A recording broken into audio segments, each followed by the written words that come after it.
umuntu. Icya kabiri ugomba kumenya ugiye gufasha ubuzima bw'umuntu kugira ngo mubere umugisha.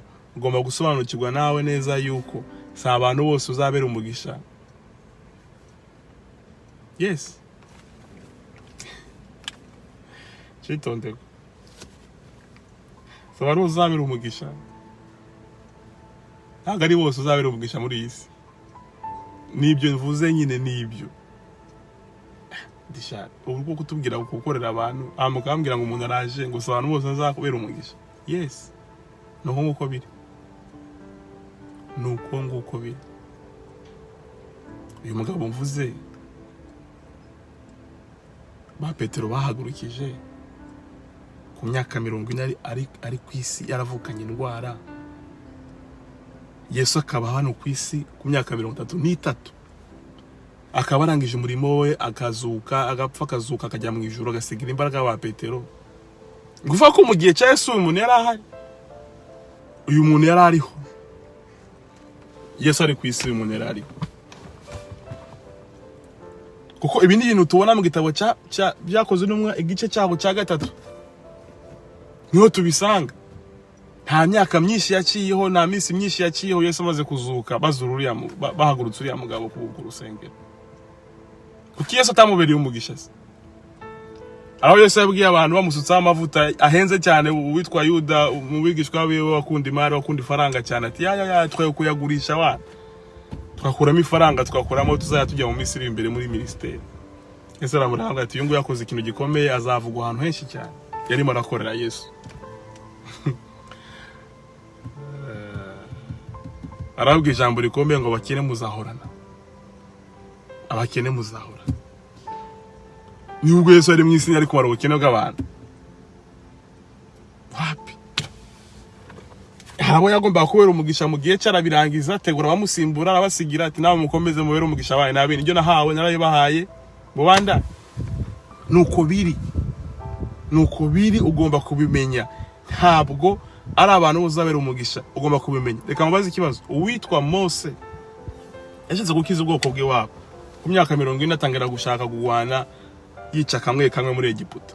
Avuga ati niyo strategy zakoresha ariko Imana ifite ubundi inzinzi ziri zakoresha bakurayo. Yaramaze kwanga kuba umwana w'umukobwa wa Farao tangira kwirevolta muri bavuga ati giye ngomba kubora bene wacu. Ariko abikora mu mubiri abikora mu nzira ye. Abikora uko ashaka. Apana nk'uko Imana ishaka. Nyuma y'iminsi mikeya biramenyekana ko yishe umuntu. Nako guhunga ariruka. Kizwa n'amaguru agera Midian ajya gutura yabayo. Nyuma y'imyaka myinshi cyane y'imyaka yagera muri 40 azawugaruka kandi. Nubwo yaje kubohora bene wabo. Imana imusanze mu gihuru ariko aragira inama za sebuko yaragira bigira ahantu. Imana iramubwira ati ndaguhamagaye rero. Ngiye byo kubohora bene wabo. Nuko byagenze. Mwibaza yuko abo yashitse gukiza kiriya gihe ko bakoreshwa uburetwa ni banga yasanze bakiriho. Byibazeho nanjye mbyibaze. Arabaye barapfuye. Bavuga ati amasezerano y'Imana tuzava muri gihugu cyari Imana basenga arabapfuye bo bakaziriya piramide. Ziriya nyubako arabapfiriyeyo. Iyo babwiraga Mose ati nava zabagayo nuko harabapfuye hari imva bari bafite muri Egiputa babambye aba zari zihari imva z'Abisirayeli zihari muri Egiputa. Ariko ntabwo yigeze bakiza muri ya generation nta numwe yigeze abera umugisha. Nubwo yabishatse kubikora muri kiragiye ntibyamuhiriye kubera iki? Nabwo tuzabera umugisha abantu bose. Nubwo tugomba gukorera abantu. Ariko arabo tugomba gukorera. Abo barahari Imana irabateguye ugomba kugira ubwenge bwo kubamenya no kubarondora no kubahishurirwa kugira ngo babere umugisha. Abo barahari. Ibyo rero Mose cyo bibabwiriye yaje kugaruka nyuma y'igihe generation yibwiraga yuko azakorera Mose yakoreyemo. Yaje gukorera muri generation ya Yoshua na Kalebu n'abandi bose bagiye bagendana muri urwo rugendo. Ariko yabo yashitse guhagurukana nabo muri kiriya gihe sibo Imana yabonaga bazahagurukana.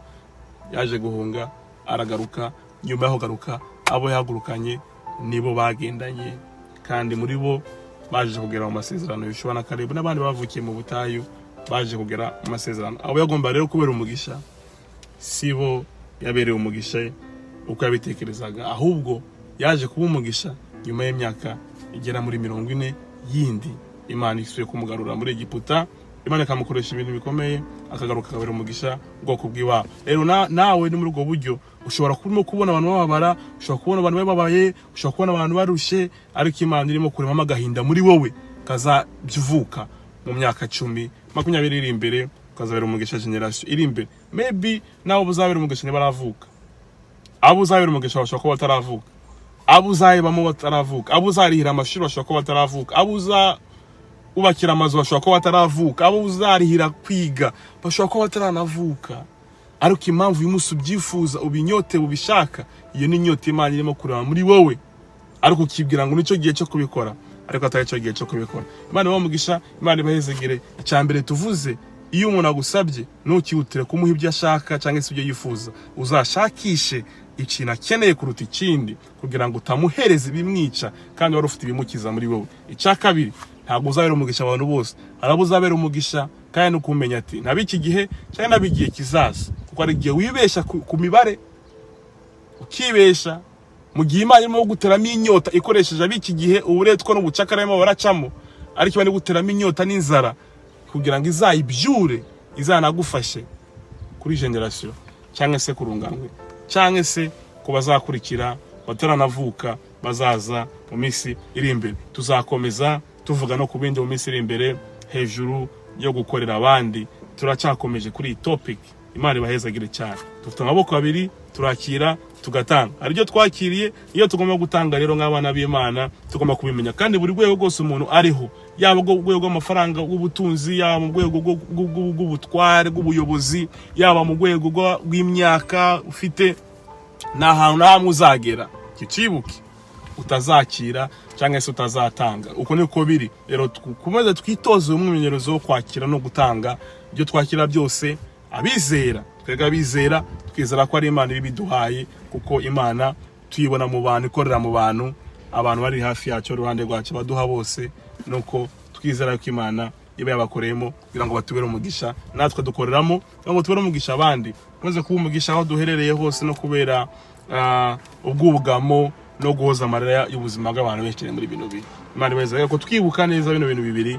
Icyo umuntu agusabye no kihutire kumuha icyo ashaka, ariko umuhitire kumuha icyo akeneye, kandi nyuma y'igihe runaka azagushimira ko wamuhaye icyo yarakeneye kuruta icyo yashakaga muri kiriya gihe. Icya kabiri nuko ugomba kumenya neza ko ntabwo ari uzabera umugisha, hari abo uzabera umugisha. Ese nabiki gihe cyangwa nabigiye kizaza, ntuzihende mu gihe Imana ikuremamo inyota izatuma igufasha mu myaka iri imbere, kuko yakuremyemo ubutima wo gufasha abantu n'agahinda kazagusunikira mu gukorera abantu bo mu gihe kiri imbere. None bamugisha Imana ibahezagire. Ciao, bye bye.